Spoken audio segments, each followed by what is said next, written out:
Siamo nel letto del ramo maestro del Bacchiglione, il canale che porta l'acqua agli altri canali padovani. Siamo lungo via Goito e come potete vedere è una distesa di sabbia.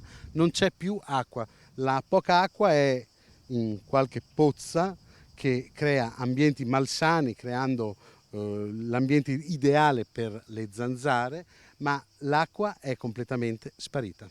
Era stato annunciato nei giorni scorsi ed ora è realtà. I canali interni padovani sono secchi. Un paesaggio lunare quello che si trova lungo via Goito a Padova. Facendo qualche passo si arriva lungo il Bacchiglione. Alle mie spalle il Bacchiglione, lo vedete, il livello dell'acqua è molto molto basso. Si vedono i pali di sostegno dell'argine.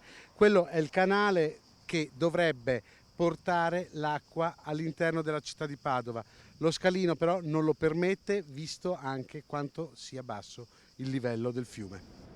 Percorrendo il canale si arriva a Riviera Paleocapa, anche qui davanti alla specola l'acqua scarseggia tanto che si può camminare sul letto del fiume. Siamo in centro città a Padova, sotto il ponte di Sant'Agostino, alle mie spalle lo vedete la specola, lì di solito c'è una cascatella ma l'acqua è ridotta al minimo, sta scorrendo sempre lungo il ramo maestro, si vedono zone in cui è completamente sparita l'acqua. Le piogge dei prossimi giorni non dovrebbero essere risolutive. Una soluzione invece potrebbe essere quella di pompare acqua con delle idrovore al ponte dei Cavai.